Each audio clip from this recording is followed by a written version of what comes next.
নমস্কার বন্ধুরা, আজকে আলোচনা করতে চলেছি ক্লাস 6-এর ইতিহাসের 6 অধ্যায়ের কিছু গুরুত্বপূর্ণ কোয়েশ্চেন আনসার। চলো দেখে নেওয়া যাক। ভারতের জাতীয় প্রতীক কি? অশোক স্তম্ভ। অশোক স্তম্ভ কোথায় পাওয়া গেছে? সারনাথে। অশোক স্তম্ভে কয়টি সিংহের মূর্তি আছে? 4টি। সুয়াংজাং চীন থেকে ভারতীয় উপমহাদেশে এসেছিলেন কিসের জন্য? বৌদ্ধ ধর্ম সম্পর্কে আরও পড়াশোনা করার জন্য।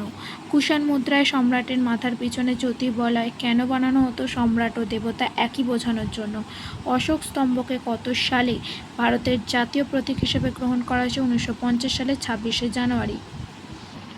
অশোক চক্রের দুই দিকে কিসের মূর্তি রয়েছে? বাঁ দিকে ষাঁড় ও ডান দিকে ঘোড়ার মূর্তি।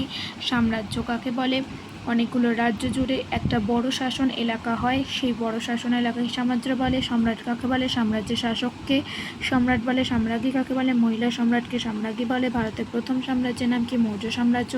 আলেকজান্ডার কোথাকার শাসক ছিলেন? গ্রিসে ম্যাসিডনের শাসক। আলেকজান্ডারের মৃত্যু হয় কোথায়? ব্যাবিলনে। ভারতীয় উপমহাদেশে আলেকজান্ডারের অভিযানের সময় মগধে কোন বংশ রাজত্ব করত? নন্দবংশ। কার সাহায্যে চন্দ্রগুপ্ত মৌর্য নন্দ রাজাদের বিরুদ্ধে যুদ্ধে নামেন? পণ্ডিত চাণক্যের সাহায্যে। নন্দবংশের শেষ রাজার নাম কি? ধননন্দ। আলেকজান্ডারের সেনাপতির নাম কি ছিল? সেলিউকাস নিকেটর। মৌর্য সাম্রাজ্যের প্রথম সম্রাটের নাম কি? চন্দ্রগুপ্ত মৌর্য। মৌর্য সাম্রাজ্যের রাজধানীর নাম কি ছিল? পাটলিপুত্র। মৌর্য সাম্রাজ্যের প্রতিষ্ঠাতা কে? চন্দ্রগুপ্ত মৌর্য। অস্ত্রশাস্ত্র কার লেখা? কৌটিল্যের লেখা। চন্দ্রগুপ্তের ছেলের নাম কি? Bindusara. Very very important question, ভালো করে দেখে যেও। বিন্দুসারের ছেলের নাম কি? অশোক। অশোক সারা জীবনে মোট কয়টি যুদ্ধ করেন? একটি, কলিঙ্গ যুদ্ধ। টিকা লেখো। সম্রাট অশোক। বিন্দুসারের ছেলে অশোক প্রায় 4 দশক ধরে শাসন করেন। প্রথম দিকে তিনি খুব নিষ্ঠুর ছিলেন। সারা জীবনে তিনি মাত্র একটি যুদ্ধ করেন, যার নাম কলিঙ্গ যুদ্ধ। সেই যুদ্ধে অনেক মানুষ মারা যায়। এর ফলে অশোক অত্যন্ত দুঃখিত হন এবং হিংসার বদলে শান্তির পথ বেছে নেন। বৌদ্ধ সন্ন্যাসী উপগুপ্তের কাছ থেকে বৌদ্ধ ধর্মে দীক্ষিত হন। অশোক যুদ্ধ করা ছেড়ে দেন, পশুদের মারাও বন্ধ করে দেন। সাম্রাজ্য চালানোর জন্য নিজস্ব বেশ কিছু নিয়ম নীতির প্রচলন করেন।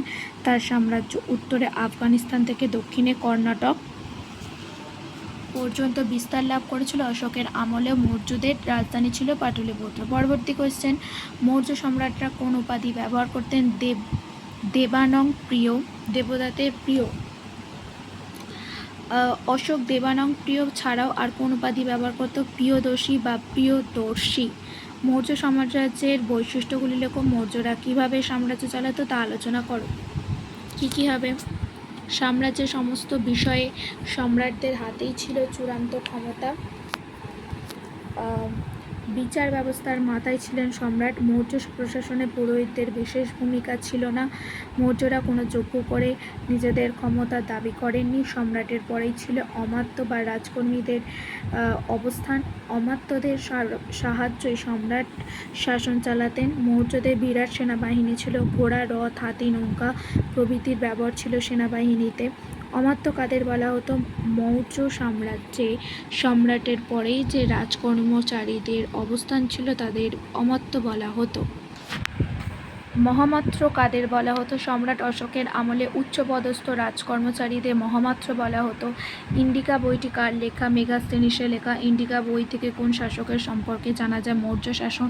কারা প্রথম গুপ্তচরদের সাম্রাজ্যের খোঁজ খবর আনতে কাজে লাগান? মৌর্য সম্রাটরা। মৌর্য সম্রাটরা গুপ্তচর কেন নিয়োগ করতেন? মৌর্য সম্রাটরা সাম্রাজ্যের খোঁজ খবর আনার জন্য গুপ্তচরদের কাজে লাগান। বিদেশি বা অচেনা সন্দেহজনক লোক সবার ওপরেই গুপ্তচরদের নজর থাকত। রাজকর্মচারী এমনকি রাজপুত্ররাও চরদের নজরের বাইরে যেতে পারত না। চরদের মাধ্যমে সাম্রাজ্যের সব খবর চলে যেত সম্রাটের কাছে।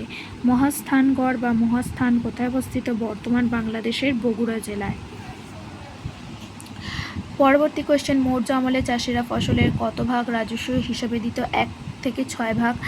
1/6 ভাগ। মৌর্য আমলে 2 রকমের রাজস্বের নাম বলি ও ভাগ। গৌতম বুদ্ধের জন্ম কোথায়? নেপালে লুম্বিনী গ্রামে। আহার কাকে বলা হতো? সম্রাট অশোক কলিঙ্গ যুদ্ধের পর আর যুদ্ধ করেননি। হিংসার বদলে শান্তির নীতি নেন। তিনি এক নতুন নীতির প্রবর্তন করেন যা অশোকের ধর্ম নামে পরিচিত। তবে বৌদ্ধ ধর্মের সাথে অশোকের ধর্মের বেশ কিছু অমিল লক্ষ্য করা যায়। অশোকের ধর্মে কতগুলো সামাজিক আচরণের ওপরেই বেশি জোর দেওয়া হয়। হিংসা না করা এর মূল কথা। প্রাণী হত্যা বন্ধ করার ওপরেও জোর দিয়েছিলেন অশোক।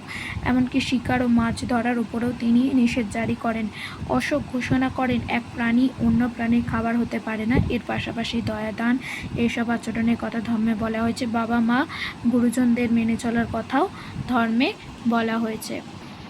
অটবী শব্দের অর্থ কি? বন। আটবিক কাদের বলা হতো? মৌর্য আমলে যারা বনে থাকতো তাদের আটবিক বলা হতো। শেষ মৌর্য সম্রাটের নাম কি? বৃহদ্রথ। বৃহদ্রথকে সরিয়ে রাজা হন কে? পুষ্যমিত্র শুঙ্গ। 127 অব্দ নাগাদ মৌর্যদের পরে মগধে কাদের শাসন শুরু হয়? শুঙ্গদের। শুঙ্গদের দুজন প্রধান শাসকের নাম লেখো। পুষ্যমিত্র শুঙ্গ ও অগ্নিমিত্র। শুঙ্গদের প্রায় 50 বছর পর মগধের শাসক হন কারা? কান্নড়। গঙ্গারিদাই বা গঙ্গারিদ রাজ্যের রাজধানীর নাম কি? গঙ্গা বা গাঙ্গে। পেরিপ্লাসের লেখক কোন রাজ্যটিকে গঙ্গা দেশ বলে উল্লেখ করেছেন? গঙ্গারিদাই।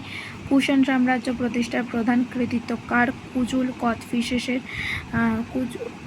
কথফিসেস এর ছেলের নাম কি? ভীম কথফিসেস।